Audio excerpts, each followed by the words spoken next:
Welcome to this episode of the Public Nuisance Podcast, brought to you from Killen Studios, right here, where you can get all your content done, from photo shoots to podcasts tailored for you. We've got it. Regan, thanks for coming in today, man. Appreciate it. Good man, thank you for having me. Looking forward to it. Yeah. Buzzing last night for like Christmas Eve. I was like, fuck, happy days. Can't wait again. Always. People generally be nervous coming on. Were you nervous? Nah, not really. Like, more excited? Because I've done a wee bit of podcasts and stuff in the past, and then this one was more exciting because, again, get to talk about boxing and stuff and all later on and stuff. I'm looking forward to that there. Like, get to ask you questions and things and interview you. You know what I mean? And then reverse the role. Yeah. And no, I was just looking forward to it, mate. Just exciting, you know. Yeah, no, we were talking, like, we've been talking online and stuff on TikTok and all the rest of it, and like, it's probably the podcast you've done in the past, you want to see people near enough to see another side, you know what I mean? Yeah, that's right, yeah. Obviously you've had a fucking crazy time and crazy few years, I suppose, as you want to put it. But the thing I always try to promote from that problem, I know this is probably going to be more serious for you, but at the same time we're still going to bad crack, like. But the thing was, after the last podcast I did, there was so many people messaging me and they were like, you know, fuck, you're a warrior, you've done this, you know, you and your missus have been through hell and all this here other stuff. But the thing that I keep trying to teach people is, like, you know, life after that. So it's kind of like, you know, 2 years on from, you know, losing your child and stuff and all, and people are like, you know, probably wondering what it's like. But as I keep saying to people, like, the message that she taught me was that life does go on, and it's you know, it's something that, you know, it has to go on, and you learn from it, and it makes you tougher and stronger. And that's what I thought would be, you know, to give you a shout, because obviously you come from fighting background, so you know what it's like to be fighting. When things got hard, you know, to keep going. Yeah. And that's the same in life, and that's the message I keep trying to teach them, you know. Yeah, 100%. And what, 2 years ago was that, you say? 2 years. She passed away in September 2023. But the whole way through, like, she was alive from January 2023 to September 2023. But the whole way through it, she was just fighting, you know, just kept fighting. And that's the message it taught me, was about just learning to keep fighting through all that shit too, you know. And that's the thing now that I try to promote and teach people, is like, no matter how fucking tough it is in your life, like, you know, whatever shit you come through, you can keep going. And that's the 100%. Message I was saying to you about trying to teach people about. If you don't mind me asking, was it difficulties with the birth, was it, or what? Yeah, so basically what happened with Rui was that there's a condition called gastroschisis, right? So it's quite common. It's like between Ireland and the UK, there's about 300 children per year have this condition, where basically there's a wee opening in the tummy wall, and inside the woman, and the baby's organs then come outside and present themselves outside and grow outside with the baby.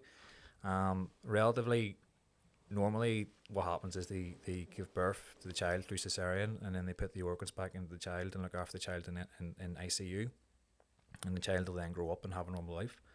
What happened with Rui was that Rui was inside the womb, and she her intestines wrapped around each other and lost her blood flow, and then because she lost her blood flow, she had to be then brought to emergency C-section, and she was then delivered, and that was the beginning then of all Rui's problems. She basically had to have her small intestines nearly 90% of it removed. So she was then left with a condition called short gut, and then that meant then she had all these problems eating and stuff, and also she had to live on like fake nutrition and stuff to try and survive. And then she had operation after operation after operation after operation. But every operation she had, mate, she just smiled at it. You know what I mean? She just fucking smiled and kept going and going and going. And that's where the story came from. So people started following the story, started seeing this wee child that kept trying to fight for its life. And then she needed organ donation and stuff as well. And then that brought on a massive amount of following, because that was around the time when Dahi's Law came into the country in 2023. So that all compiled into this big story, and everyone just started following it and following Rui, and that's where it all kicked off. I actually became an organ donor off the back of Dahi because of that. I signed up to it and was like, you know what, like, what the fuck, if anything happens to me, I have pretty healthy organs, I believe. And I was like, just because of Dahi, and I just think he's brought a lot of attention to it, and just, you know, it's and Dahi, I went to school with Dahi's dad and stuff, so it was like marching on. So it was like, fuck it, what good am I organs to me when if anything ever happens to me, I would like to pass them on. Just for that, I mean, they raised a lot of awareness for it, and they still do. Like, they're very good. And I was unaware of it, you know, wasn't really a big thing to me. I was go like, organs, what do you do? Like, it wasn't something I had thought of, like, oh, you don't eat your organs, but I, like, nah, it's like, why wouldn't you? You know what I mean? Why wouldn't anyone? I know people, even if you're religious and you believe, like, your soul's going wherever it's going, it's your soul, it's not your organs, you know what I mean? Mate, they're literally going to waste, they're going to turn to mould for a few months under the ground. So if someone can benefit from it, like I would encourage anyone to donate their organs. Like. Yeah, 100%. Because the thing with Rue was that Rue needed a multiple organ donation, so she needed like a small intestine, a pancreas, a liver, and a colon. And the thing is as well, it's still, you'll see this if you look it up in the law and stuff, is that under 18s are excluded group. So it means that your parents have to then turn around and say, you know, it's okay for you to take your child's organs and all. But I don't think any parent, you know, that's a very hard decision. Like, that's a very, very hard decision to turn around and say, here, take my child's organs. You know what I mean? I even now as a parent, I have a wee 7-year-old. Even now, someone turns around and says, "Can we take your child's organs?" I know she's passed away. It's a tough decision. So I would say yes. Like, personally, I'm just straight. I would say yes because it's. I know, like, but you have to have a good understanding of like what life and death is. You know what I mean? And it's a wee bit like, it might be a wee bit like blunt, but that, like, me personally, I believe if anything were to happen to my son, touch wood, like, I believe he'll go to heaven. Yeah, 100%. And I believe his soul will go to heaven and his remainings will stay on earth for insects to eat and for fucking rats to eat. And I believe his soul will be with me forever. Yeah. But I would like his organs to give someone else the life that he never had. Yeah. You know what I mean? So 100%. That's the way I would look at it as a parent. Yeah. But it, like, don't get me wrong, it would give me a wee bit of hope in something that I'm knowing some other kid who may not get the chance to live is going to get the chance to live because of my son. Yeah. You know what I mean? That would make me feel warm. Because feel good. Like. See, when we were in Birmingham and stuff and all, we were getting told, you know, like, in order for Rue to survive this, you need to have a child who's 3 or 4 years old, you know, that passes away, because we need something like 18 to 20 kilograms of like organ tissue to use, right? And then, like, they're also telling us things like, you know, if a parent does come along, it's nice to come along and be like, you know, have a friendship between them, send each other letters and stuff at Christmas, and then you become like friends with the family that you were saying, back like and forward, so like nice. you like, say for example, your wee lad or whatever happened, you would then become friends with that family, knowing that you've helped that family, you know, have their child live on because you give organ donation, you know. But you'd be forever grateful to that family. You'd always be forever grateful. You'd be sending fucking Christmas gifts, you'd be sending cards, you'd have to stay in contact because they've given your sibling a second chance. You know what I mean? And it's like, how could you not be forever grateful? Like, every time you look at your child, you would go, that's because of that family. Like, how would you not be forever grateful for it? Like, and I mean, everyone's different, but that's just a message that I would like that I would send out to anyone, to be like, why wouldn't you? Like, just, I know it's like, it's a hard decision to make. Like, that's my child's organs, but like, the soul will be there, and if it's, I don't know, it's tough, but it's just a message that I would say. Because, like, why wouldn't you want to give? Like, imagine you were looking at that opportunity. Put yourself in the other parent's foot. That's what you want for your own son. Do you know what I mean? So it's, or your own daughter, whatever it may be. But it's, I suppose it's just one of them things you will never know until you're in that situation yourself. That's it, mate. Because, like, see, you were saying about the situation and stuff and all. Like, again, like that was the thing that I tried to promote as well. Was another message I was saying to you, was like, you hear all these parents and all saying, you know, like, if I lost my child, I know what I could do, you know, and, you know, you're just saying you would know what to do, right? And then, like, that was the thing that I massively tried to promote as well, was that, like, my biggest fear was losing a child. Like, I was always like, oh, what if I ever fucking lost a child? I jump into the coffin after them, you know, that way. Yeah. And that was the whole thing as well with Rue, was the background story as well, was that she had taught us as parents, like, so much about, like, you know, your mind over matter and problems and things like that, and your worries and your fears, and how your thoughts are just thoughts, so they're not actually real, you know, things like that. And we always try to promote that and teach that to people too. So basically, when Rue had passed away, then I had to face that problem, which was like, you know, your child's gone now, so, like, you know, how do you deal with that there? Like, you know, like, and people still say, how do you deal with it? But it's being in, you were saying there a minute ago, which is like, you don't know what you do, but when you face that, When you're there, that's when you figure it out, you know what I mean? And that's the problem. People sometimes always have a thought about, like, fuck, I wouldn't know what to do. I'm worrying about this here. How do I sort that out? But then once you get there, that's when it kind of just, you start to learn and develop and become a better person and understand yourself more, you know, through all that type of stuff. Your mind, like, yeah. You just, I don't know, it's sort of like you just, people say, like, someone, like you just says there, people are saying, how did you deal with it? You're still dealing with it. Yeah. You're going to deal with it for as long as you live. Yeah. And it's like, you don't just deal with it, you're dealing with it every day of your life. It's just how you deal with life and them such, and under them circumstances that haven't lost, like, you wouldn't be here today if you didn't. Exactly, man. Exactly. I wouldn't have met you probably through it. You wouldn't be raising awareness. Yeah. You wouldn't be trying to, you wouldn't be trying to promote what you do and mindset and all that, and all that carry on. Is there, like, charities, like, is it just the organ donation charity or anything you would be? So the organ donation charity, like, I would always advocate now to people that always do the, like, obviously the Dahi's law has changed now, we'll opt out now, but still sign yourselves up to the register and stuff, make sure that you're signed on, so that's your decision, because if you pass away now and you haven't signed on it, then your family still has a right to say yes or no. But if you sign into it now, that you're on it. Yeah, you're locked in completely. That's your decision now. So I always advocate that there now. Make sure, like, if you're, if you want to do that, to make sure that you're in that there. But no, again, it's just like, for me, like, organ donation again with children is so tough, like, to even talk about, because, like, again, the parents have to make a decision for the children on the under 18s excluded group, and it is a very, very, very tough and hard place to be in for parents to make that decision. But, like, for me, I think personally my goal was to try and teach parents that, you can go on if you lose your child, you can have a life, you can have fun, you can go on holiday, you can have crack, you can still have a laugh, you can still do whatever. It helps you because you know that whatever situation you're in the past or whatever problems you had is always with you, but it helps motivate you to go on forward more. Like, there's, like, nothing now in my life that fucking scares me. Like, how soon was it?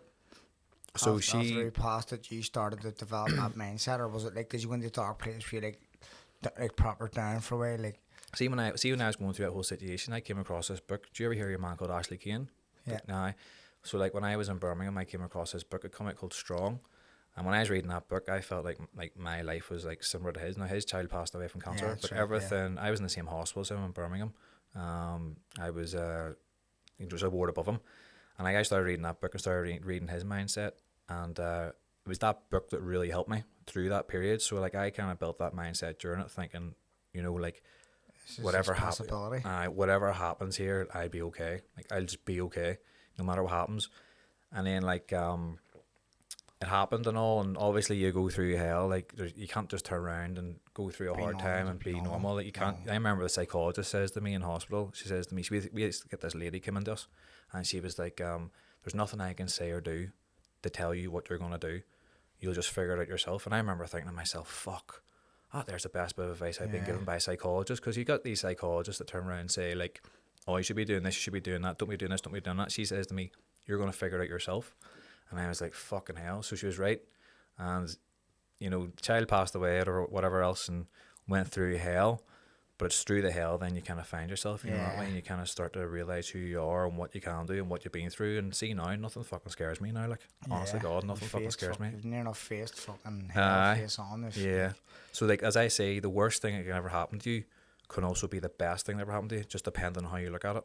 That way, like, yourself as a fighter, there's been times you're probably sitting there before a fight thinking, fuck, he's good, fuck, every he time, fuck, he every time I'm fighting, I'd be making a ring walk on, what the why am I here? What the fuck am I doing here? When you jump into that ring, it's like, your alter ego comes in and you're like, right, okay, it's me now, it's the fighter now, it's a different version of yourself. So that's what I talk about as well, is like, you're right now, anyone worrying about something, when you come to it, it's different then, and that's the thing I try to teach people.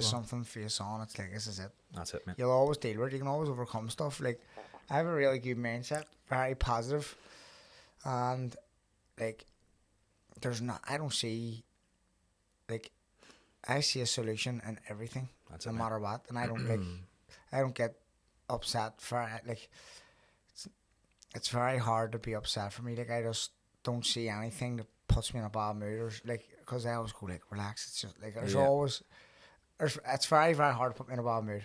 Very hard. My wife, she was fucking stressed out. Last night she was going, I'm overwhelmed, and she left. She was going to work.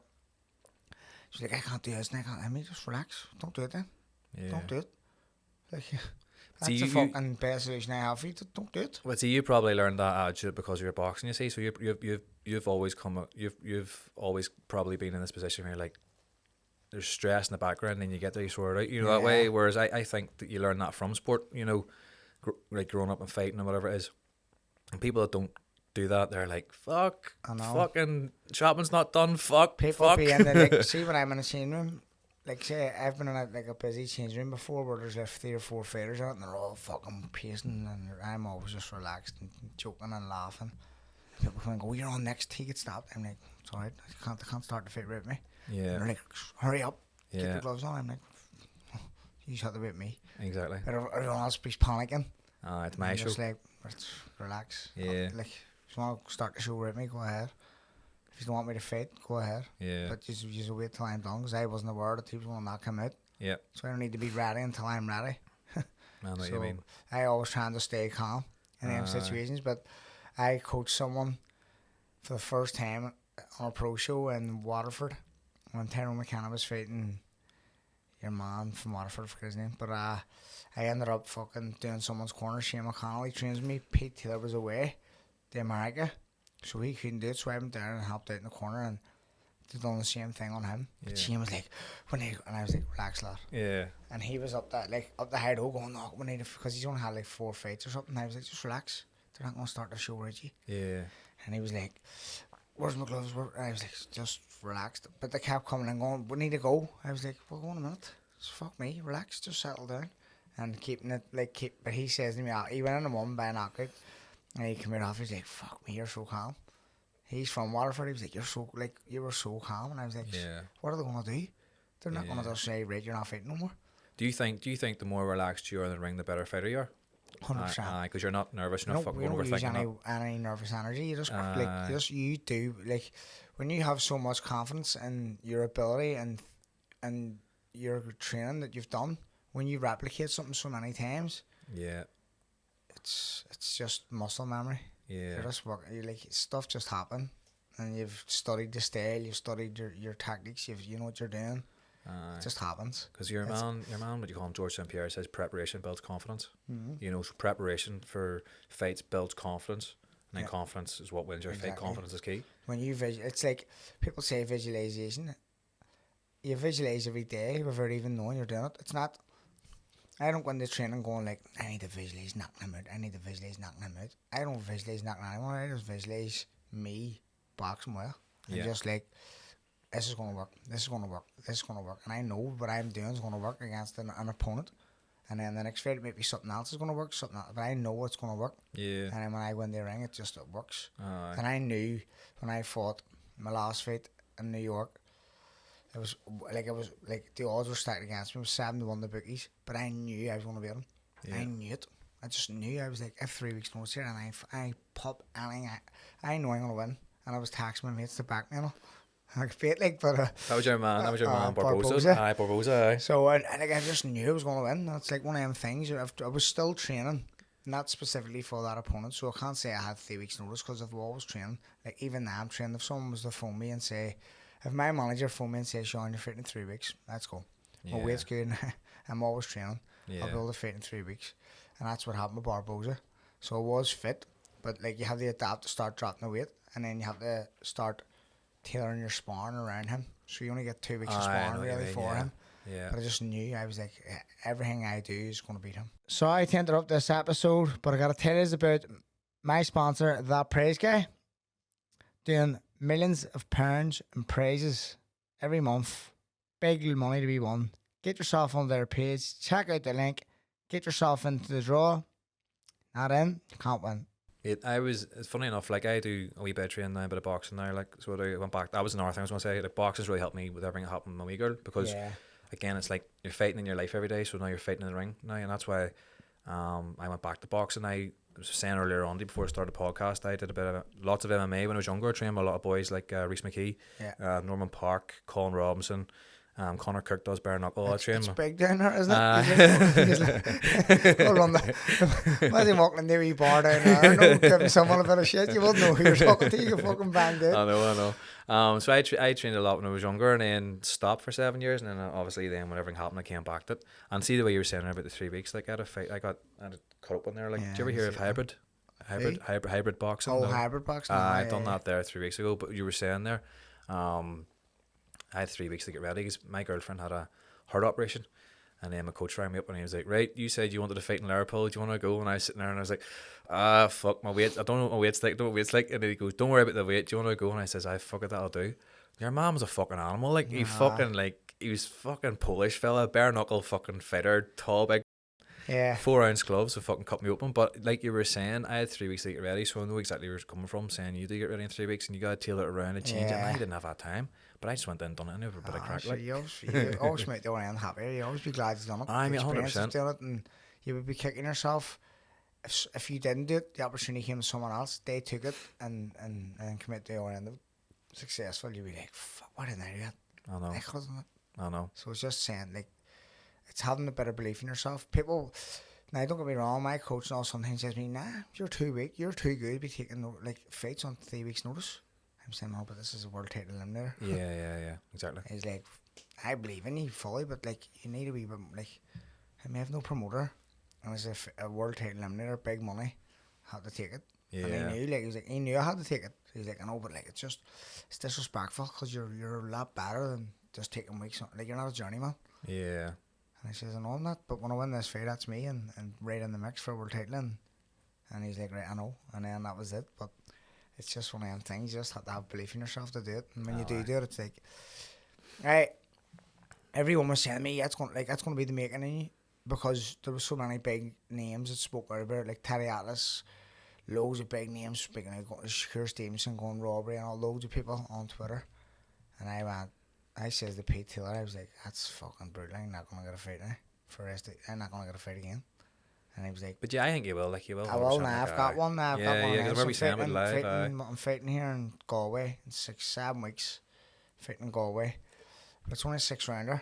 So it's just to get me back in the mix, and then I'm hoping to just progress and push on in my career. But it's near enough like 6-rounder, get the win, and then just push back on the titles, aim for titles. See, the thing is with boxing, you can't fight for a title if you've lost your last fight. So you just, even if I win a 6-rounder, that's me eligible again to fight for any title. So I'll just try and I'll get this fight out of the way and push on for the end of the year and try and get a good finish this year. Yeah. Because I'm 32. People go, what age are you? And I go 32, and I go, fuck, a few years. You've only a few years, but I don't. I feel like it's like an eternity in me. If you like after maybe it just happens overnight, but if you look at Anto Kakachi, he's 36. He's getting better. 2 years ago, he was nowhere. You know what I mean? So and you just have to changed hold it all. on that bit of hope, and that wee bit of faith. Stuff will come for you. And I have a funny story about Anto. I'll tell you after. Do you? Folks. Your fucking head. I get my hair cut, as I was saying to you before I started, up in the solo up in Andytown, and the barber's up above the shop, right? And I was sitting there one day, and my barber was sitting fucking cutting away at my hair, and I heard the other barber shouting at the window, "Yo!" And all I heard was, "What's happening?" And they're like, "Have you got them?" And he's like, "I've got them, I'll bring them up now." And I thought to myself, this boy's probably bringing up a fucking pair of shady fucking sunglasses or something, you know, for Andytown to sell fucking sunglasses, yeah. And next thing, this fella walks in, baseball cap on, Celtic top on, beard, and he looked like a fucking it looked like a guitar briefcase, right? Next thing, he walks into the barber's, and I'm sitting there, and I'm like, he turns around, and I'm like, "Where's fucking Anto?" And fucking legs no going. I was like, "Fuck, where's Anto?" And then next thing, I was like, tell my barber, "Fucking hurry up, I need to get a picture of them." But he brought out the IBO and the IBF belts. And he was showing us them. And I was sitting fucking saying to my barber, "Fucking hurry up and cut my hair so I can get a picture of him." Yeah. And I was speaking away to him, and he was 100% mate. He said, first thing he says to me was, "Do you have Instagram or Facebook?" I says, "No, mate, I've only got TikTok." And he says, "Sure, give us a follow." And he followed me back. And I know, he's just chatting away to him and stuff, and on TikTok, you know, 100%. Good lad. Just pure down the earth, normal, everyday guy, like just normal life. I seen people were writing him on Twitter. Someone wrote saying about him taking PEDs, performance enhancing drugs, saying, "Look at Kakachi, the last 3 years he was no one. Now he's just battered everyone." But he was always capable of doing that. He just wasn't given an opportunity. Yeah. Someone says PEDs, but he handled it so well. He just went, "Mate, I wouldn't even." He's like, "I just love boxing." I have no interest in taking people's lives or putting people's lives in my hands, like over money or fame or anything like that, just to win. I just love boxing, and if we give him the opportunity, I've took it. Yeah. So he's handled that very well, and he's a brilliant fella. Aye, 100%. He's so nice. Like he's I've met a few. Like obviously I've met you. I've met Anto. I've met. Funny thing as well was that I always tell people the story. Was that see when I was 22, Carl Frampton came down. Sorry, 23. Carl Frampton came down to the British Legion in Antrim to watch us do an MMA show, and he was our special guest. And it was class because he was running around back then before he turned, like he was maybe just at the start, just running around with tins of tenants and all, you know, just having a great crack and all, having a laugh. He was dead on as fuck. And I actually bumped into him and Paddy Barnes in 2019. I was in New York. They were fighting in the Barnes was fighting on the McComb show. I was at the fight on that. I was over, so I was just in the holiday, and Carl and Paddy walked into this shop. We were in this like cafe, like at an up floor, and I went, "Yo, Carl," and my mates were all like, "There's Carl Frampton," and they all were right taking pictures of Carl Frampton and Paddy in New York, you know. Yeah, I was actually supposed to fight on that card. Paddy took my slot. There's a funny story. I've probably told it before, but I was told that I'm going to be on that show, Michael Collins' undercard in St. Paddy's Day in New York, so I was like, happy days. I was buzzing for it. Like, I told him, but we lived together in Glasgow. We were training together. Paddy was meant to fight on Frank Warren card and on Frampton's undercard against Warrington in December. So Paddy was told he's going to be on straight after Frampton. So he got gloved up, ready to go. Frampton got beat by Warrington. Paddy was doing the pads, and then he was waiting to go in the ring, and then they were like, no, someone else is going on. So Paddy was like, what the fuck? I was told I'm on. So the guys from Queensbury were like, no, it's such and such on. Paddy was like, he said, they were saying you're on next. But this stage the arena cleared out. So Paddy was like, right. Then the next fight, he thought he was going in, and then it was Sam Maxwell, another stablemate of ours. He says, nah, it's you. Sam's going. And Paddy was like, it's fucking me. And they were like, no, it's Sam, and you're on last. Paddy says, I'm a fuck, take your gloves off. So Paddy cut the gloves off and didn't fight. Fuck. So Frank Warren made him pay his opponent $3,000 and for not fighting. Frank Warren then phoned Paddy's manager, slabbering like fuck to Paddy's manager, saying so Paddy's been on Twitter giving Frank Warren stick, saying you struck me for my world title fight. You didn't pay me a full amount you're meant to pay me, so take it out of that. Back and forth, and then this was like after Christmas, end of January, and his manager phoned him, was like, Paddy, he was giving off to him again, will you leave Frank Warren alone on Twitter, stop fucking giving off to him, he's giving me a headache and you're giving me a headache, so just stop it. So Paddy was like, I know, but fuck's sake, yeah, I'm not paying him fucking that money and all this here, carry on. He says, look, listen, don't worry about the money, it's sorted, but I'm going to put you on the New York show instead of Sean. Oh, fuck. So Paddy's going to me on the phone, I didn't know what he was talking about, he was going, like that, I was like, Paddy's still up the stairs, like, lads, I'm fighting on that New York show. I was like, what, next one? He's like, I'm so embarrassed now, I've took your slack. So he was loving it. I was like, you fucking me, rat.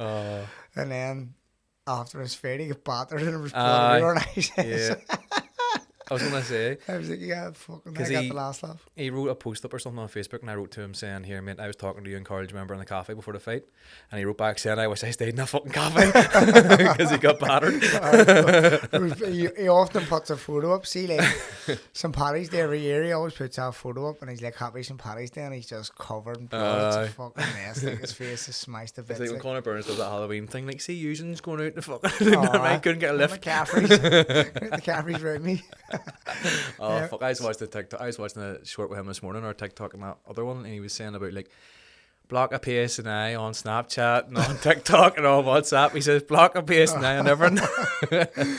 He shit's scared of PSNI. See, like, there's an old video of him years ago where the PSNI get out of the car and he legs it, but they're not even going after him, just trying to rap someone's door or something, and he just sees him and he fucking puts a boot down. Like, fuck. I sent you a video last week, Rand, didn't I? Someone's in the waterworks jogging, and they go, come on, Bertie, and they turn the camera and it's him running, and he's a pair of brown fucking shoes on about, that's it, he's just legging it with a pair of jeans on. I was like, this guy's fucking insane. He's funny, like, isn't he? He's flattered on that TikTok, doesn't he? He's funny as fuck, like.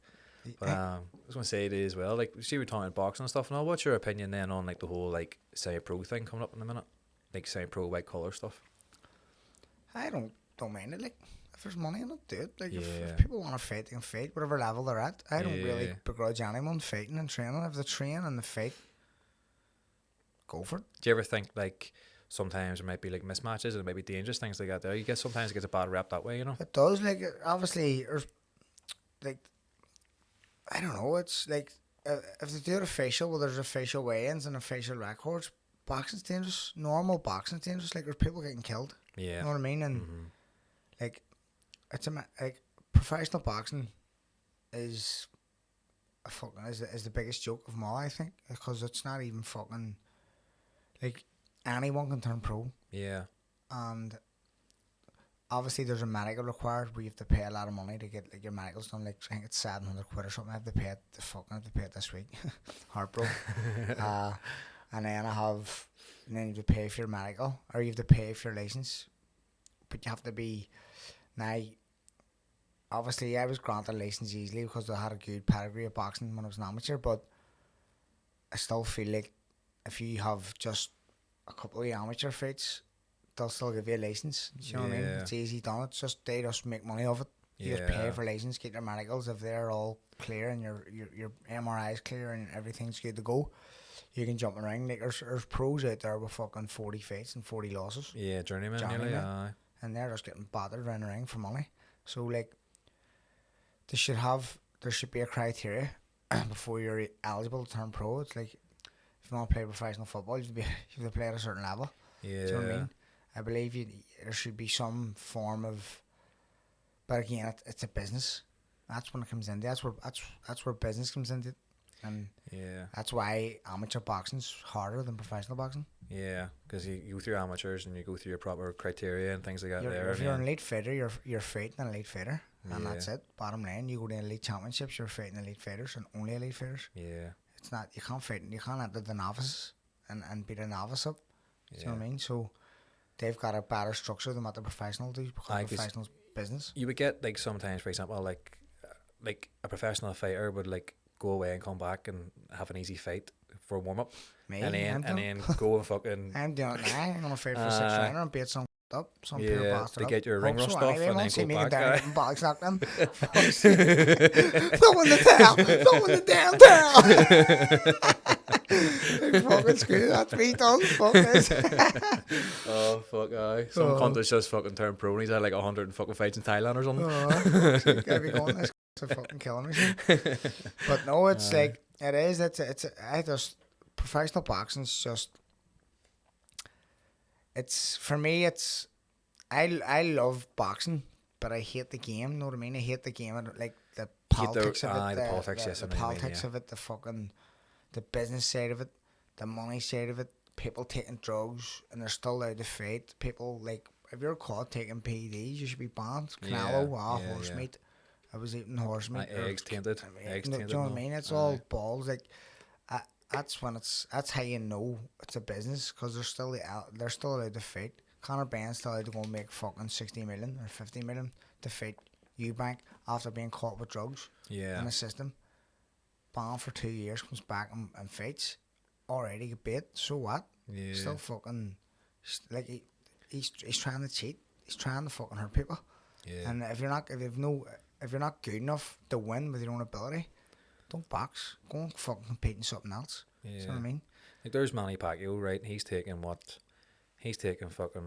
been retired there. He's now came back for a title fight. Like, and it's like, how the fuck did he get a title fight straight away? Because you're meant to beat you're meant to beat the criteria to get in the title fight. Like, WBC, that just goes to show you, it's like there's people who fucking work their balls off to get in the top 10.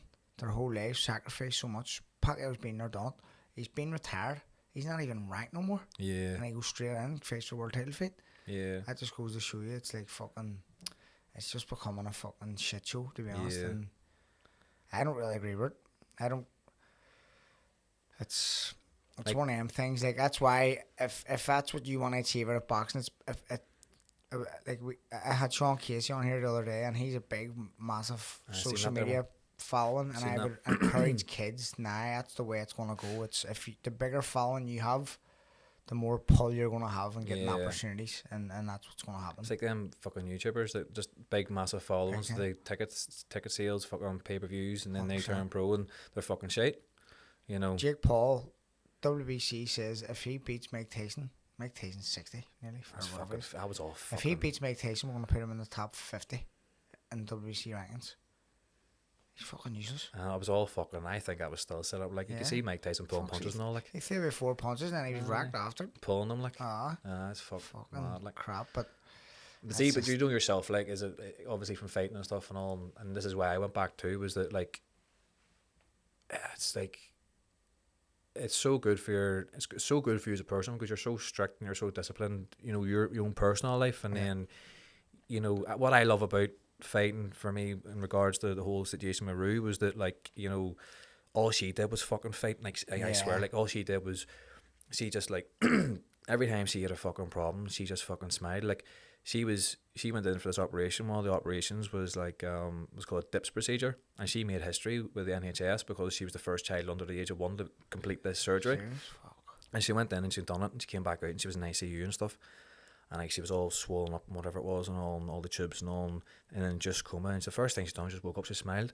So see, every time like now when I'm going through my life and all and boxing or whatever it is, like I just always think about her that was fighting to live, you know, and that's why I love. But I went back, I said to myself, to the girlfriend, I'm going to go back to fighting because I'd walked away from it because as you were saying, there was so much shit happening when I was fighting. There was mismatches. Like my first fight was against a guy that had like fucking like 7 fights in MMA. My second fight was against that guy that done 5 years in MMA, and I was just getting so pissed off. I was getting told I was getting title fights, they were getting cancelled and all this here bullshit. There was just, we had a guy that was training us when we were younger, right?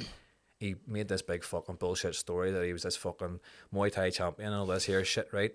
He won the King's belt. Did he fuck? He came home, made this MMA club, City had MMA fights and all this here, fucking other shit, didn't do a fucking thing, training us how to do arm bars wrong, and we were all learning how to do arm bars wrong, and then we were going into the ring and getting fucking tapped out, and it's like, how the fuck, like, you know, it's like, you're getting this guy training you how to do MMA, he's never even fucking done it. Aye, it's fucking like, but we were all young, you know, and just believed the bullshit story, and then, we all grew up and just kind of caught on, and we're like, right, hang on, and then that's when I made my move, then I moved off and then started training with like, guys in Balmain like Reece McKee and stuff, and all the pros, Rodney Moore and all that there, like, and stuff, and all moved on. But like again, from the fighting perspective, it's like you know yourself, like it's just the whole lifestyle. It keeps you at bad behaviour and keeps you disciplined, and it's a challenge that you have, a personal challenge, you know. And I said to myself that I watched that wee girl challenge herself to live and fight to live. So I said to myself, I'm going to give myself a challenge, and my challenge was to go back down to boxing and do a wee bit of fighting and try and right my wrongs in a way, you know, that way. So like, I have a friend, Martin McCulloch. He lost his wee lad as well. He's only 13. He was knocked down and killed as well. But is he on? He trains. Was he in the Baron Scully? I seen that one. So he was on just a few weeks before me. He's a cheerleader friend. We grew up in our old age, like a fucking family friend. It's like his wee lad was close to us and very, very close to us, Martin. But that's what he done, boxing. Just went straight to boxing. He was up with D Welch training every other day and training 3 times a day. He was training some stages, like, and he was getting up, walking to the graveyard in the mornings with dogs, back up, training with D, back down, training. That was his life. Because see, the thing is as well, as I was saying to you, the journey that I went on after I lost my wee girl was your thoughts, and your thoughts are probably in the way of Martin, like, you know, thinking about the wee lad and stuff and all, and it's eating at him and stuff, and he's thinking about him. But then when you're doing something and focusing on something, like see the way me and you're talking right now, we're in this conversation, that's right now, me and you're right in the now in life, so you're distracted, you're not thinking. The same way if you're doing boxing, you're thinking about, you're doing boxing, you're not thinking, so it's your escape, you know, that way, like doing sports, your escape. People, that's what I was saying last week as well, like people have there's a negative and there's a positive, like if you want to take a negative, you can go on the drink, go on the drugs, and that's your negative, like, reaction to something negative that happened to you. But if you have a positive reaction to anything that's put you down, there's gonna be a positive outcome, and it's gonna be a better mindset, like, you're gonna help other people. Like, if something negative happens and you say, even just something so stupid, like I was saying, like, let's say you get fucking sacked from work, and you went home and you were livid and you went a long run, you come back feeling happier. If you go and have a pint, you're going to sit and dwell over a pint all night and fucking sit and slaver about your balls and fuck out place and shit you, and you're just going to be negative. Your attitude's going to be negative. Everything's going to be negative as well. But if you go, once you come back from a run, you may talk negative throughout that run, like, fuck him, but you'll get it out of your system. But when you come back, get showered and get something to eat, you'll just go, I feel far better after that. Fuck him, I'm going to do this. Or you'll think of what to do next on the run. You'll go like, you'll obviously maybe fucking give off about whoever sacked you, like, oh, he's this and that and all the rest of it. But you go, but I can give him a shout, and he'll give me a job, or I'll give this a shout, and maybe I'll just do this. And run down and grab a chainsaw. 100%. Throw a pipe bomb on their car. I'll get you back in. Fuck you. Yeah, so it's always a positive. There's always something positive. If you have a positive reaction to something negative happening, there'll always be a positive outcome. Exactly. So see, that's exactly what I try to teach people. Like, so my worst thing in my life was, like, it's a really, really traumatic story. I'm not going to I held my wee girl, passed away.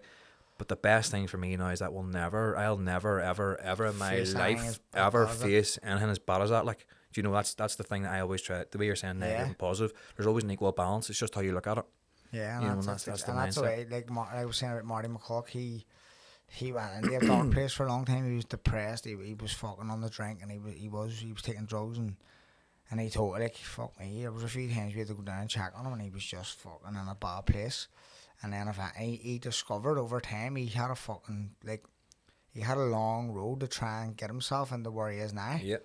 But see now when I see him, I have no worries about him no more. I just feel like he's settled, and he's just living. He's dealing with it very well. He's got the right strategy for what works for him, and highly acknowledged. But it's all positive. It's no drink. He doesn't drink no more. Doesn't take drugs no more. He trains. He walks the dogs. He keeps himself to himself. Doesn't go out with people. Does his own thing, and what works for him is working for him, and it's all positive. And then he does his wee walk, and he talks, and he sends a message out there on Facebook, and gives updates on how his day's going, but it's all positive. Yeah. Everything he's talking is positive, and see, like, to see the way he's doing those wee things, right? There's people out there that are looking at him going, he's lost his son, and I ain't complaining about fucking, I'm complaining about fucking not getting the fucking shop this morning or something, and like people will look at him and think, fuck, he's been through so much, and then by them looking at him, that gives them hope on what problems they're going through.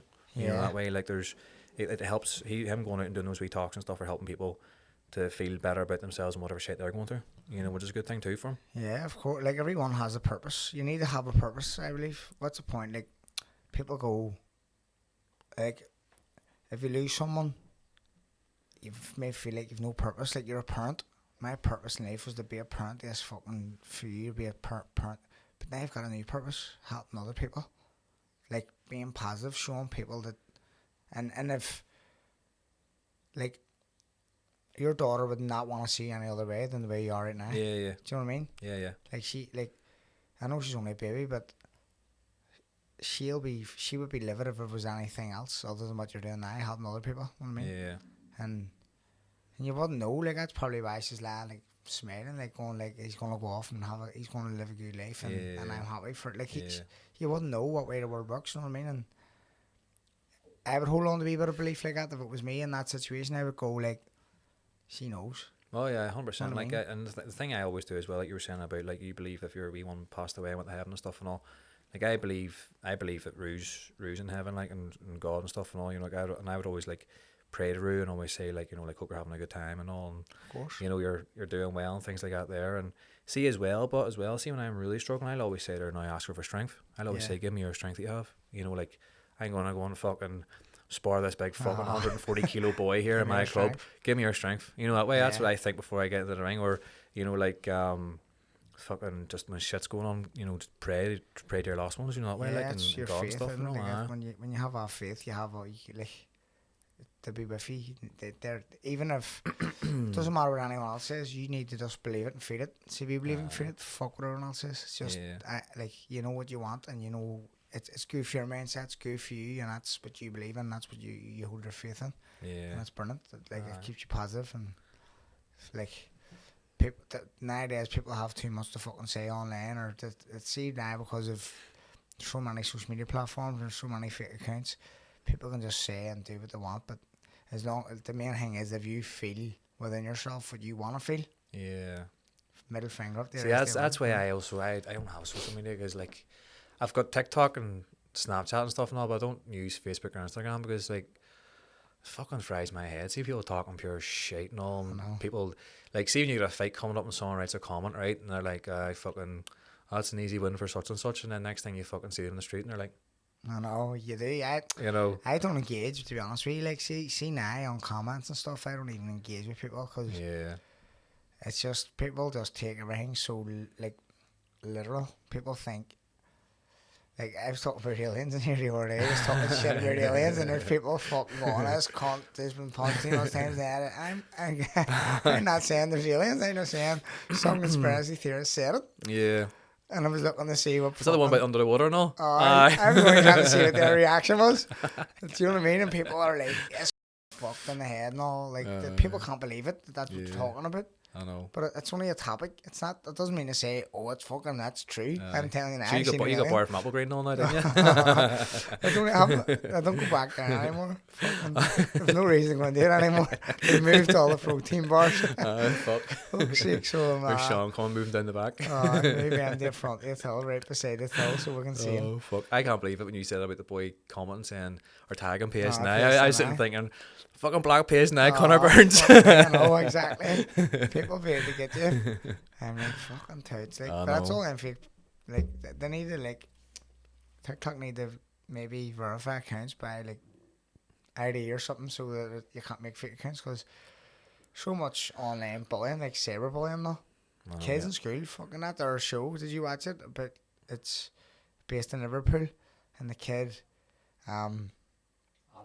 Adolescents, yeah. Oh, yes. Did you watch the Netflix thing? Yeah. Was that That's true shit. That's what happens. And that's only what we know of here in the UK. See, in America, you know, it's massive over. And that's why I think they're trying to ban, like, under 13, I think it's under 16s, is it? Maybe from having social media, isn't it? Yeah, something like that, yeah. I agree, right? Like, I fully agree with under 16 shouldn't be allowed to have social media.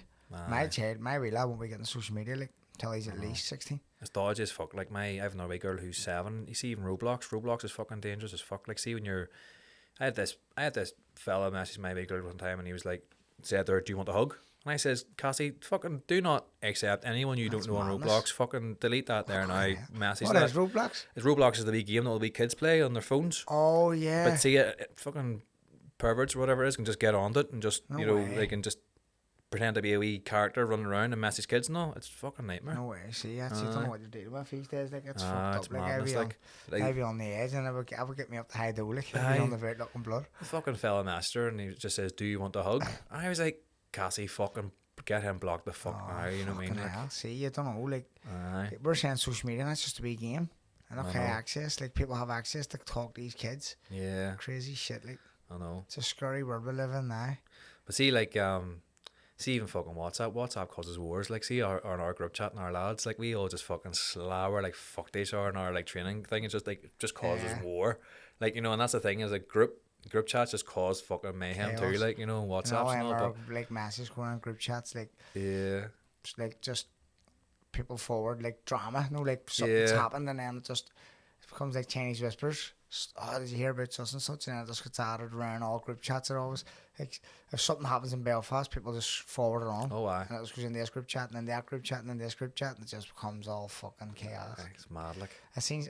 I don't really know what it was because I don't give a fuck about it, but I seen all stuff on TikTok last week saying about the girls group chat or something, like. I seen that there. I didn't even get into it. I just seen it. But I just seen it. But it just goes to show you, like, parties, like, influencers were on a WhatsApp group, and they were talking about all other influencers, and I was like, see, this is just fucking, this is what's wrong with the world now. Right now, who gives a fuck? I know. You know what I mean? They're all sitting there in live just talking about it, and it's like, fuck me, like, just go out and fucking do something fun. Do you know what I mean? Instead of talking about some pure shit no one knows about, like. It just takes up too much people's time, doesn't it? Like, talking about wee topics like that.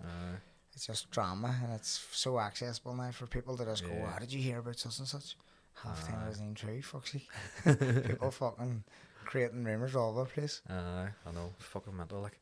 So see, like, your day to day now, what do you do for your day to day? Like, if you're, like, to keep yourself busy, to keep yourself, like, to keep your mind so occupied? like now, like, gave up the drink there, like, so that was a big thing, like, so gave out there, like, just trying to, the thing was, like, see, like, when everything was going on with Roo, like, you would have been drinking a bit, you know, and that, as you same as your mate, like, you know, but then eventually you kind of find out that just makes you worse. Do you know what I mean? Yeah, so 100% like, does, you know, like even if you have like say like even if you have like 1 pint or 2 pints, you feel it the next day like you're just like fuck that, can't even be arsed up anymore.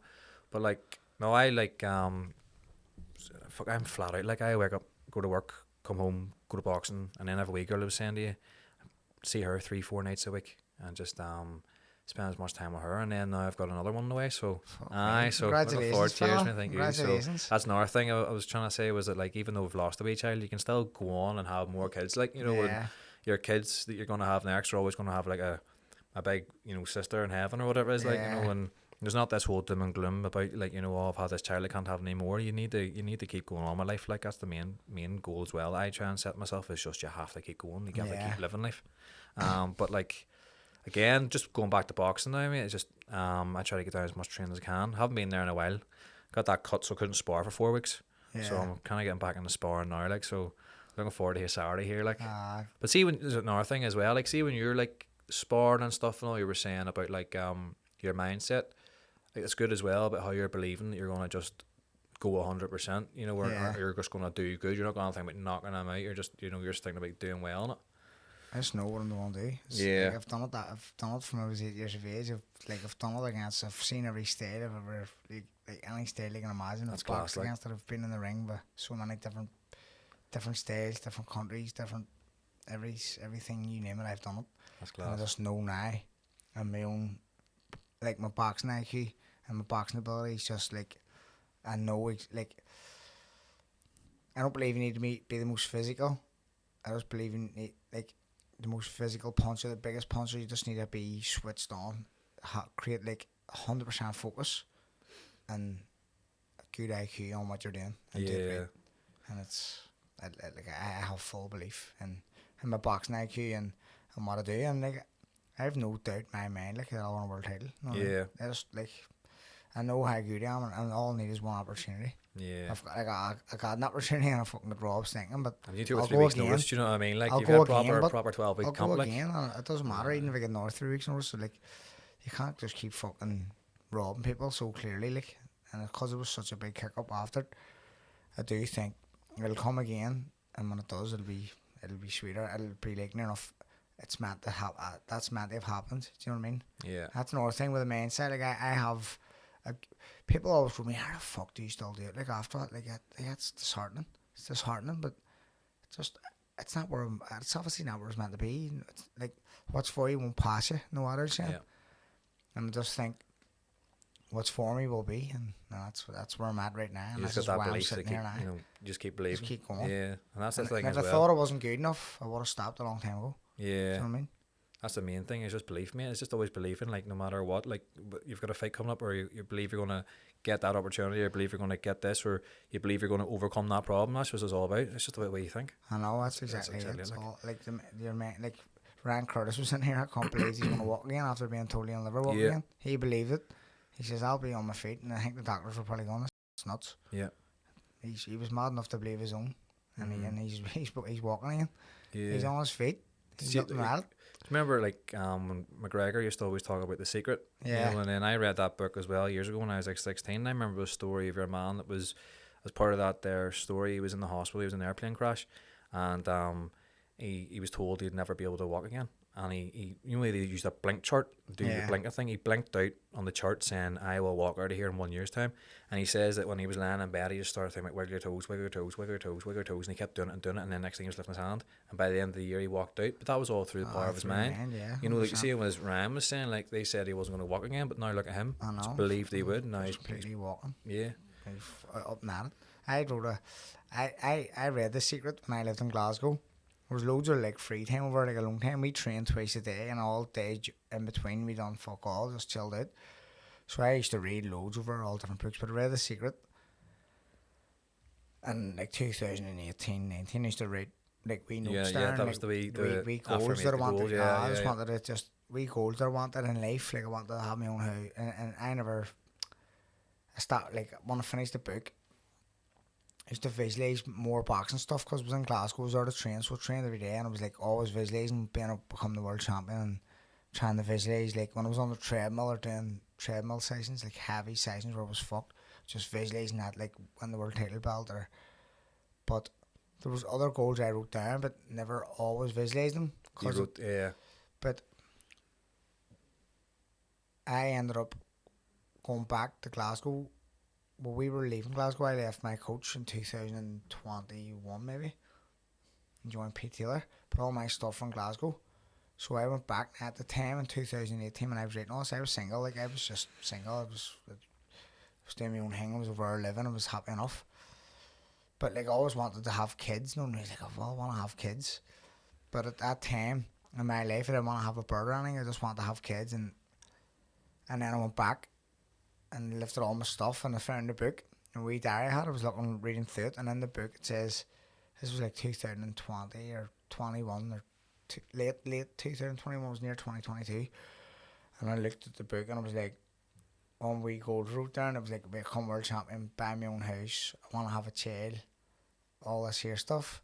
And everything I wrote down, like bar win the world title, was all there. Yeah. I had, within the space of like 2018 to 2021, 2.5 years, I had everything without even realising it, because I forgot I wrote all that stuff down. Yeah. About having I had a child, I had a bird, I had a house, and I was like, fuck my ears. I didn't even, like, I can't remember even writing that down, but it's just something that I've always wanted, without knowing I wanted it, and then I had it, and I didn't even realise this is like, I visualised this. Know what I mean? I wasn't like, oh, look what I have now, I visualised this. It wasn't until I went back and realised, I went, fuck me, like, that's just something I've always wanted in my life, but at that time I didn't want it, so I never really thought about it. Yeah.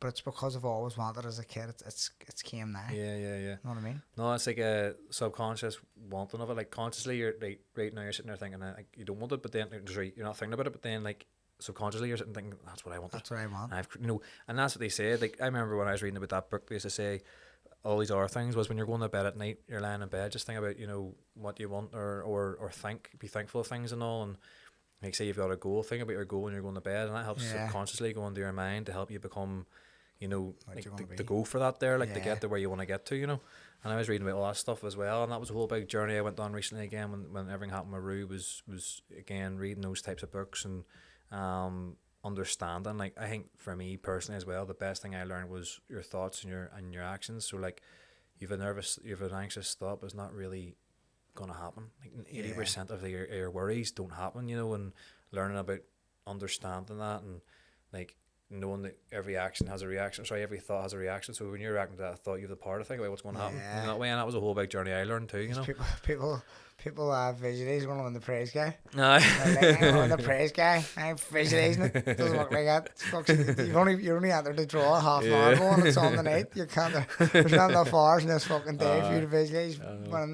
You don't just visualize the win stuff. You know what I mean? It doesn't work like that. But people do that.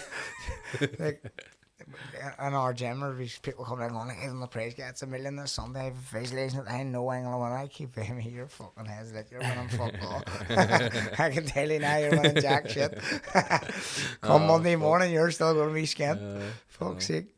He's doing good that way, but isn't he? Like, he's like sponsoring like yourself, and he's like sponsors. I think he sponsors Reese as well. He's brilliant. He's class, what he does. Sponsored PFL, don't they? Or sponsors PFL, sponsors Matchroom, sponsors Frank Warren, sponsors all the big shows. He's done well, like.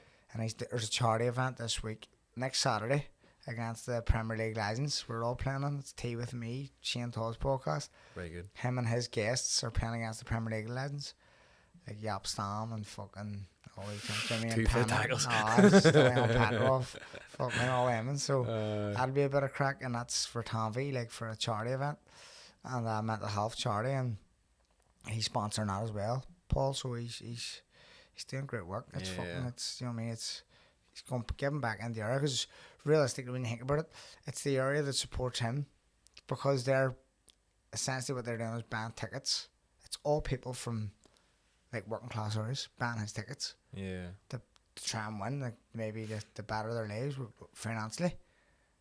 So he's giving back into the community, you know what I mean? It's good the way they have it. I think it's class. If you had fucking more people like him in the world, would like, fucking the place be a better place. It said about like sponsoring charities and stuff and all. Like when we were going through our problems at Rue, we ended up doing like a GoFundMe and stuff, and I asked for like $5,000 at the time, just because when the mother was over with Rue, like she did step away from her job, so she had no income. No so like income. I done this GoFundMe, and we ended up actually raising like $12,000 or something to help Dion at the time, and that helped with the funeral and stuff and the funeral costs and things like that. But I remember I had emailed your man, but he never got back to me. He mustn't have never got the email.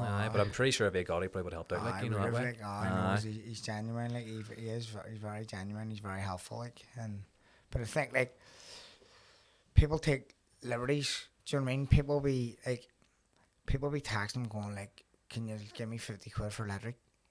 Like, I can't just give you £50 for electric. Like, why have you no money? Why? Like, everyone has money for electric.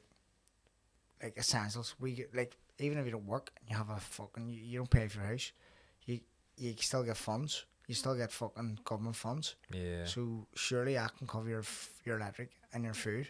So people like that, I believe personally, the people that say I have no money for electric, my kids are starving. You get paid, you get money for your kids. I just believe people like that have bad habits. Yeah. Whether it be drugs, gambling, they're spending the money elsewhere on non-essential stuff. Child maintenance for the haircuts. Exactly. So if they like, so people like that, like some people would mess them, like, go and give us electric or send me 50 quid for a food voucher. Like, do you know what I mean? Yeah. Just live a good life. You know, not have to ask for fuck all. I know, mate. Like, prioritise where your money goes. If your kid's starving, get the fucking child food instead of buying a carrot. If that's what you want to buy with your money, or buy fakes, go off cigarettes. I think £20 for a box of fakes. I know. Like, I think that thought process, but is like, it's, as you're saying, it's bad habits. Like, it's like people will just, like, you know, they'll just spend all their money on something stupid, like going in the weekend and being skint and then being depressed. It's like, well, you fucking went and spent your money down in the bar. So, like, what do you expect? I understand. I really understand people. If people are watching this, go like, fuck, like, it's easier fucking said than done. There's help everywhere. Yeah. Like, what's stopping you from wanting to get help? Like, what is stopping you from wanting to get help? Like, it's no way. Like, you need to set an example for your fucking kids, and they're going to near enough do the same. Like, they're going to see you doing it and think it's normal, and it's just going to snowball into like their lives. And then it's someone somewhere needs to stop and go, right, I need to fucking knock this net. I'm going to go and get help. Yeah.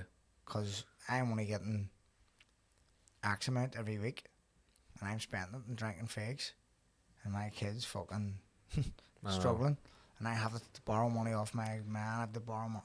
Just stop fucking buying cigarettes. And all right, you can be addicted to cigarettes, but you can also, there's ways to go off them. Yeah. There's a process that can get you off cigarettes.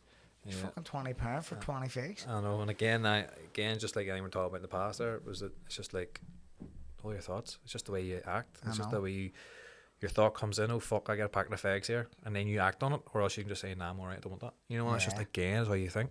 That's exactly it. It's a process, a thought process, and it's just getting that. It's just getting that right, because people just want to live comfortably doing what they've always done. It's very hard for people to step out of their comfort zone when they don't do it too often, and like, fuck me, it's a nerve-wracking experience to step out of your comfort zone. Oh, 100%. But like, I have my own gym. See, trying to get people to come in through the doors, it's like when you're talking to people on the phone, like sales calls or whatever, they're shaking themselves. Where is your gym? And I haven't trained in like 3 years. I'm like, it's alright. That's why you're on the phone for. Yeah. You're on the phone to change that. Let's get it done. Let's come in and then the amount of times people have signed up, paid, and never showed up. Yeah. And I'm texting them, and I can't do it. And I'm like, come on, the fuck. Like, it's so nerve-wracking stepping out of your comfort zone. But the amount of people that we have who in our gym now that have done that are just completely different people. Yeah. Like, they're fucking, half of them. We had a fella come in, and he was literally taking a panic attack in our office. We were doing a consultation with him, and he got him to settle down again. He's like, I can't do this. See now, he's been there 3 years. He's fucking run the show.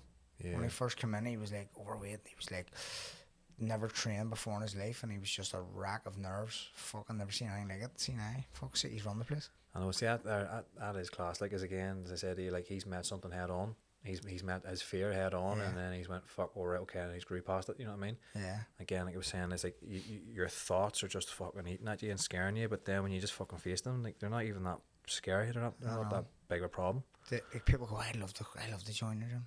the amount of people said, I love the join the gym. Go for it. Yeah. What stopped me? Yep. Do you know what I mean? Like, if it's something you'd love to, like you're saying, I'd love to join the gym. I'd love to.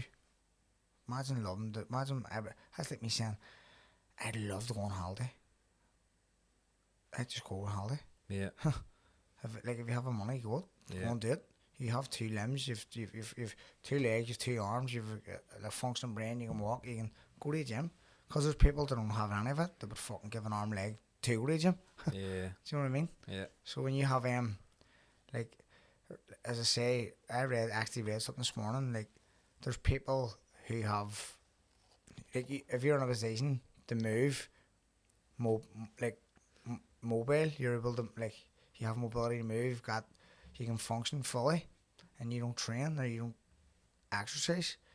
It's like it's a shame because there's people out there who can't do that. They would get anything to do it. I mean, exactly, just like you said. So, like, biggest thing as well was that, like, when she passed away, it was like she fought so much to fucking live, and there's people out there that are just wasting their lives, like, you know, and like the amount of people that I hear just sitting about doing fuck all, and I'm just sometimes it frustrates me because I sit and think to myself, you know, like, I look at her, like, she just, every time she met a fucking problem, she just kept wanting to fight, kept beating the problem, kept beating it. She had like 4 surgeries, one of them was a major, and she beat them all, and all she did was smile and kept fighting. And that attitude as well is what brings me now. Like, I'll just always, any opportunity I get, I'll go for it. You know, I'll go for that fucking fight if it comes up, or I'll go to Liverpool for the weekend with the lads, or whatever it is, or, you know, anything comes up in my life, I'm just like, go for it. People don't understand how lucky sometimes they look at their lives now, and they're sitting there and they're not doing all the things that they can do, and they're not participating in things that they can do, you know, and like, you've only got one fucking life, like, I know, you like, need to fucking go for it. Short lived, like, people don't realise it goes like that. Even now, I'm fucking 32, I look back and go, what? I feel about 20. Yeah, I know. And genuinely, I go, I can't believe I'm even looking after someone. Like, I have a child, 4-year-old, I can't even look after myself. Yeah. And you hear that often.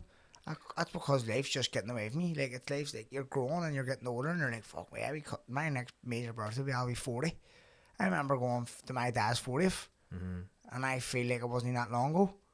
Like, going, what, like 40? Some of my mates are 40. Yeah. I'm going, what is going on? 40? I'm near dead. Do you know what I mean? That just it happens before you know it. You've missed all these opportunities.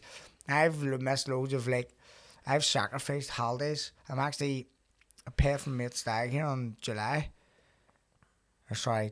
20 or the 14th of June, and I'm fitting on 26th of June, so I can't go. I've already paid the money for my hotel, paid the money for my flight, can't go. That's a sacrifice I made the boxing. But, like, I would rather give my life that experience than going away, because I've done it numerous times anyway. 100%, mate. But if you're in a position to go and do things, do it. Just go and do it. I'm in a position to achieve my goals, I'm going to go and do it. Yeah. Do you know what I mean? And if people worry too much about finances and all, and just look at the bills and fucking spend all around you. I know. That's the way I enjoy yourself, live your life, because it fucking flies by, like. I know. And I'm older than you, I'm 33. Aye, fuck me.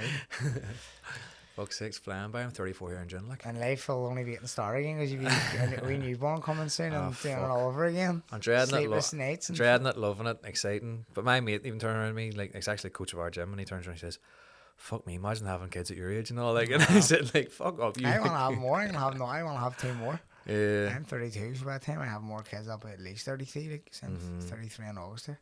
Then when they're 7, you'll be fucking 40. Flies through, mate. And see, I think, seeing you watch our kids grow up, like, just flies. You see your wee girl now, my wee girl's turning 8 here in August, and I'm like, holy fuck. Yeah. I remember when it was fucking COVID and you're running around 2 years old. I know. You know? My nephew's 18. Out drinking and all, going out for pints and all. I go, fuck me. I remember when I was 8, like, I look at him, I go, he looks like a child to me. Yeah. When I was 18, I thought I was egging the turn, and I thought I was a man. Yeah. You're not a man at 18, like, far from it. Fuck's sake, as I say, I only feel 20 now. I remember being like 16, 17, going, like, in school, leaving school, going, I'm going to buy a house when I'm 23 and all. I fuck 23, fuck sake, I was still nappies when I was 23. My mum was still cleaning my hole. Mommy! Oh, fuck me, I just reminded me, see that there.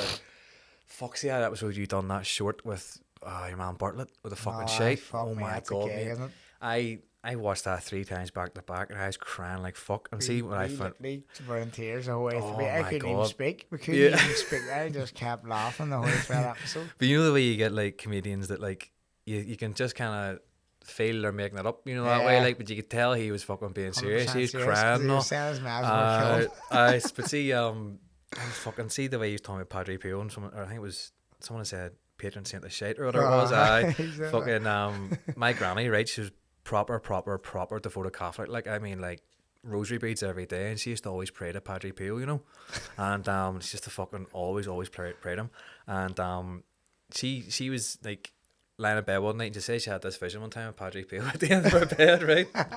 And I used to Mickey Bartlett.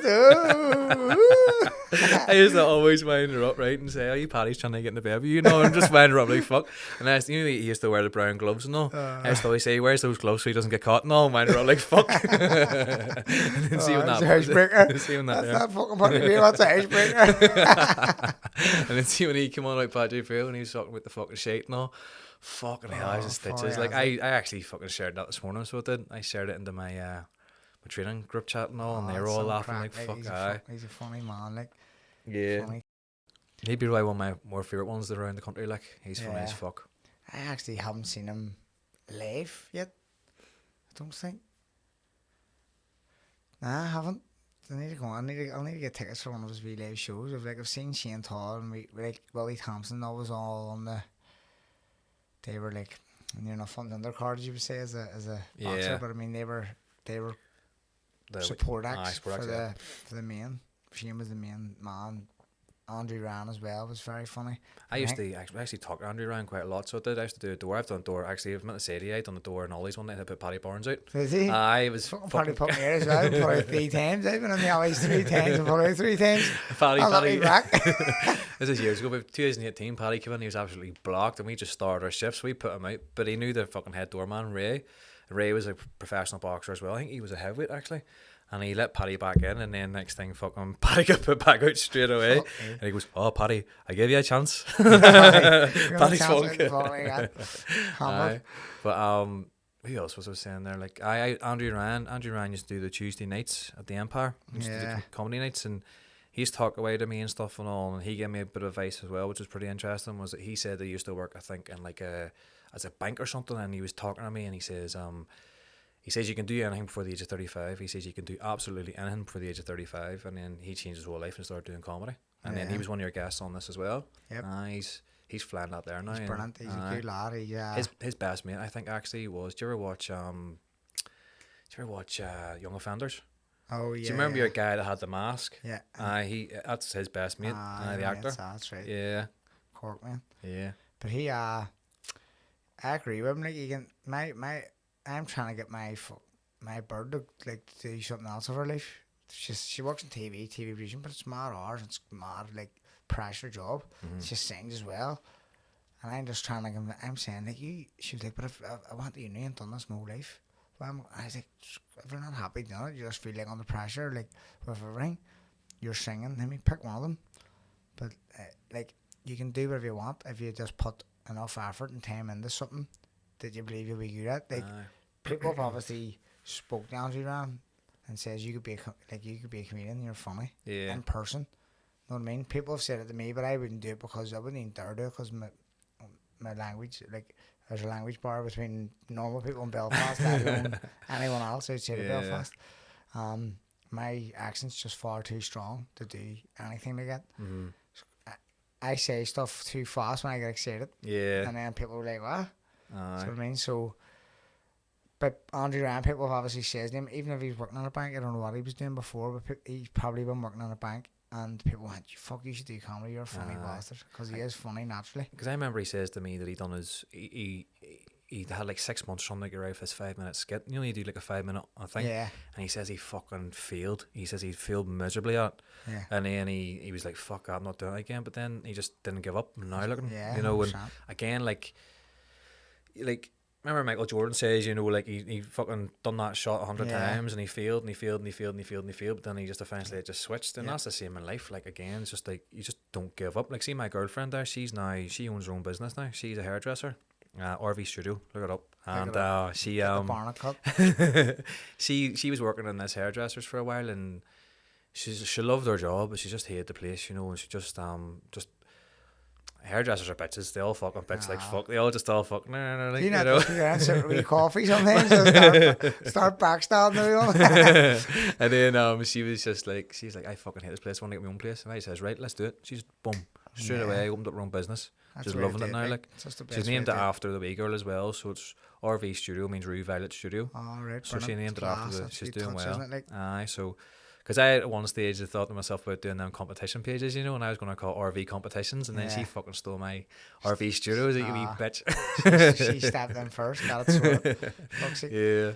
No, she's doing well. She's loving life now, and she was saying your wife and stuff and all, like, if they really want to, they can, like, you know, just boom, change it. It's people are it's that fear of exactly again. It's that fear of stepping out of your comfort zone and like what can happen. Listen, see the best advice I ever got. My dad always says to me, "Listen, you'll never starve. You'll never starve. Yeah, you have a family. You have me. You have your like. No matter what happens to you, you'll never starve." Yeah, fuck, right enough. And I say that now. Sorry, you'll not starve. Yeah, don't fuck with money. You'll never. I genuinely don't care about money. Like, but I'm good with it. But I don't like it. Doesn't. It's not my goal to be. I want to be this. I want to have this money. If it comes, happy days. I'll never go on fucking mad blowouts, spending big money. Like, if I ever get it, I'll still live within my means. But it doesn't. It's not a goal of mine to be like rich. It's just it's nice to have if you have. You can go on holidays and do this and do that. But as the old saying goes, like it's my dad who says you'll never starve. Yeah. And I said that, like I said, take time, just leave your job and do this and do that. And she's like, nah, but I do like it now, but I just feel under pressure with singing and trying to get this in. And she's doing so much shit. She's actually doing a travel page as well. She's just doing a travel page. She's singing fucking about 4 or 5 days a week. And then she's working full time for a TV producer, like as a TV producer. So she is flat out, but I'm saying something has to give. Yeah. Something has to give. And wherever you're feeling the most pressure, take it out. That's what I think. Like, wherever the most pressure job is, take it out. And we'll figure the rest out, whatever it may be. Yeah, because like, again, I think is like as long as you're still breathing, you've still got a chance. Do you know what I mean? Like, no matter what, you know, if you're breathing, it's in your hands. Everything's in your hands. Yeah, it's just up to you to make it. Just grow a set of balls and do it. So like, that's my advice to anyone: be do it. But what's the worst that could happen? You know what I mean? Yeah. What is the very worst that's gonna happen? You'll fail. So fuck. Doesn't mean you like. A lot of times, people are like, make an investment in something and go, but what if it fails? Like, and you lose a lot of money. So fuck. You just do something else till you maybe you know what I mean? You make it back. Yeah. Everything's a gamble if you're gonna do something like that. Everything's always gonna be a gamble. But if you if you give mindset, but if you're telling yourself, what if I fail, you're probably gonna fail. If you're thinking about the worst, it's gonna be the worst happening. It's gonna be the worst. Yeah. You know what I mean? You just have to believe you're gonna fucking just do you have well. To know it works. Exactly. Believe it's gonna be alright. Like, and I always, as again, that's the message I try to tell people, is just keep believing that no matter what you go through, you're gonna be alright. Like, yeah, you know, always make the end of it. Yeah. Always make the end of it. Yeah. But no, like, even suppose like when you were boxing and stuff and all, you probably would have always had that type of mindset where it's always kind of like, you know, I need to believe I'm going to do this, believe I'm going to do that, I'm going to believe that. Because like, even when I was talking with Maurice and stuff when we were younger, before he made it into the UFC, he was always saying, you know, I believe I'm going to be in the UFC, and he just always had that, I believe I'm going to be that, you know, when he got into it, you know. And then like, it just has to be that believing thought, like. Yeah, it's just you don't have to just know. It's like anything I've ever done, I knew I was going to do it. You know what I mean? Like, I'll do that. I know I'm going to do it. Yeah. I've already actually said, like I've said, I know, like, we're getting the house sorted, and I tell her, I just want to fight here. It's like, how do you know me? I'll be a show in Belfast by December, I'll fight on that, and I'll get me such, so I'll get the house done, I'll get this done, I'll get the attic converted, I'll get, like, it's like what, how do you know you want? I was like, because I know I'll fight in that show. I hadn't even been a show on yet, but I just know there's going to be a show in Belfast. I know I'll fight. If there's not a show in Belfast, I know I'll fight by the end of the year somewhere. I know I'll win. And then I'll get me an hour fight, and I'll win that. And it's just, that's the way I've always asked. And then even after I fight, like, I knew loads of fights had fell through big fights, but I've known that I'm still going to fight again, and I'm still going to continue in my career. And I know, like, I plan stuff going, like, sure, we'll do this because I'll fight again. And she's like, you have no fights. I was like, I know, but I will. Yeah. Like, how do you know? I'm like, trust me, I know I will. Just fucking, I'll push the fight for that, and it's working out that way. Yeah. It's working out that way, and even better than what I thought. Yeah. So that's just the way. I just know. That's why I don't panic. It's like I know, because if I have to go and make it happen, I'll go and make it happen. Know what I mean? Yeah. If I have to go and wrap some door and say, you may fit me, fuck, I'll do it. Know what I mean? Because you know what's going to happen. You fucking get here now. Oh, that's what it is. So I just have that belief, and it's in my hands to do it. You know what I mean? I know, but that is a good thing as well. Is like, do you ever hear that wee quote saying like, when everyone around you doubts you, as long as you believe in yourself, no one can doubt you. You know that way, because like, as long as you just believe, like, you're gonna be alright, or you're gonna do whatever you're gonna do, you're gonna figure it out. Like, I'm going through a bit of shit at my boxing. Like, I came back after 7 years out and had 2 fights, 2 absolute shambles. First fight, your guy was 7 kilos heavier. I had to fucking step up the heavyweight last minute. They get 13 days notice. And he was a good Irish MMA veteran, like, he fucking good fast hands, and then I ended up getting sick in the week of the fight. I ended up fucking just getting there, couldn't pull out. And then the second fight again was 3 weeks notice against your man there in Hybrid over in England. Yeah. And like, my coach is frustrated at the minute. He's like, you're going in the sparring and you're fucking doing this and you're doing that and you're fucking so good in sparring and all this here, and then like next thing you're going to the fights, it's like, whew. But I know myself, I know the background stories, I know I'm going to be okay. I know when I go back to my next fight, I'm going to be fine. Yeah. But like, there are people around you, like, you know, if they doubt you, it doesn't matter, just as long as you fucking keep believing. Keep believing. You'll sort it out, like, you'll figure out a way of doing it. You could have 100 fights and have 100 losses, it doesn't matter, you fucking figure it out. Yeah, you just keep learning. 100%, that's exactly it. It's you just know, never give up on what you're set out to do, you know what I mean? Yeah. And if you're enjoying it, keep doing it. Yeah. I don't give a fuck if I'm losing. See if I'm enjoying it, I'm going to keep doing it. Because for me now, it's like a lifestyle. Because I remember talking to a fella for sparring one day, and I said to him, and he said exactly the same as you. He says, I don't care about losing. He says, boxing helps me with my life. It keeps me away from the things I don't want to do, like away from drinking, away from drugs. Yep. You know, it keeps me away from that. It's a lifestyle that makes me better. Yeah. And then I thought, fuck, you know what, he's right. And he's had a few losses, like, you know, but he's just fucking does it as his lifestyle. It keeps him on the straight and narrow. Gives you something to focus on. Gives you a wee bit of fucking focus. I'll be fucking sitting there 60 in the summer frame and all. Oh, summer frame, going days like fuck, swinging for hills. Did you ever see the video of your old man that's fucking sparring a boy? The boy had like a ponytail. Oh, and he fucking beats the bangs him out. fuck out of him. He's like a Russian guy or something. Aye. Fucking boom. Class. Aye, I'm still moving like that when I'm fucking 40, never mind 60. I'll be happy as fuck. Yeah. So I don't even know where we're from. I know. I had to go for a piss. That's the last thing I heard. I need to go for a piss. You know, anyway, sometimes you can see like people's body language and they're like, fuck. I've done it before and I drank loads of water on the way up the road and then rang me about the water and I just forgot myself and I was like, halfway through it, I was like, folded in half and I had to grind it out. I remember saying, I was saying to, what's your name, sorry again, mate? Ryan. I was saying to Ryan, last time I was doing that there podcast, I fucking was drinking the night before, right? And then, on the edge. you know, the next day when you go in, like sometimes when I drink, like I'll piss like fuck next day because alcohol's dehydrating you. So I was sitting there and they offered me a cup of coffee and then they offered me a bottle of water and I was like, fuck, I need to go for a piss. And the whole time I was like, fucking this, hurry up. I get the fucking toilet here, like. You can't even focus on what you're going to say. And then another thing as well was, see my mouth was like, do you ever see that film, Me, Myself and Irene, when he takes the tablets? He's like, and my mouth was like that there. It's dry as fuck. Fuck, there's nothing as bad. Like, you're a sick one, Jesus. And you be knackered as well, you're going, fuck. I can't even think properly. I feel like I've come in here a few times hungover and going, fuck. What am I doing here? Mine's blank as fuck. You're like, oh fuck. That's me off a gargle now, but so. I fight camp now. Get this fake. Get on the straight and narrow. That's me training like fuck. When did you start the camp? Started now. Very good. I'll go to Amsterdam maybe next week, the following week. Pete Taylor's over, so I'll go over to him, spar over, do a couple of spars over, and come back, and then stay here for the fight maybe. And then you thinking about fighting in the SSE later in the year then, or what? Well, they're talking about Kakachi coming back here for a big fight, so maybe go on that. And then, but I'm in the middle now of negotiating a deal with another promoter, so depending on what happens there, I'll probably just stick to whatever plan they give me, because it's guaranteed, 3 fight guaranteed, you know what I mean? So that'll keep me right for the next 3 fights, and that means I win the next 3, I'm right back in the mix again. Class, mate. So that'll be class for you, like. And we'll go to the SSE and watch you, sure, if we get that chance, like. 100%. Go down and support. I'll wave at you again in the SSE and try to see if you can see me. Like that. Squealing, big poster. I know. Fuck. So what's the plans now, rest of the day? Just gonna get home here, see the missus, call into the shop, and just get my wee girl again later on, Cassie, spend some time with her, and then just go train the night.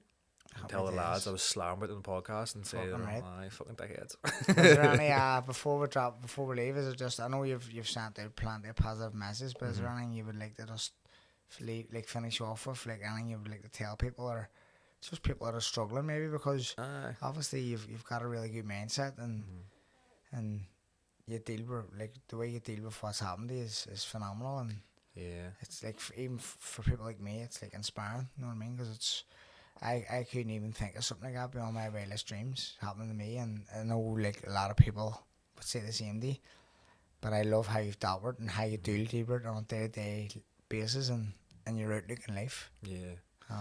So like, as you were saying there, like you don't know, like, you know, like how you deal with it, you know, that way. And again, that's the message that I try to get out, is just that, like, you don't know, but you have to fucking figure it out when you get there, you know, and that's the journey you go on, is whatever thoughts or problems you have in your life, no matter fucking how bad it is, your worries or whatever it is, you're thinking about it, you're sitting there thinking about it, but when it comes to it, that's when you'll figure it out. And you can't sit there and say, well, I'll do this, I'll do that, I'll do this, I'll do that. It just happens naturally, you know, and then but you have to have that belief that you'll get over it. Like, I remember when we were driving home one night, and I remember, like, it was when we got told, it was like 3 weeks before she passed away, and I say, you were told, right, this is coming to the end now, you know, she's going to pass away.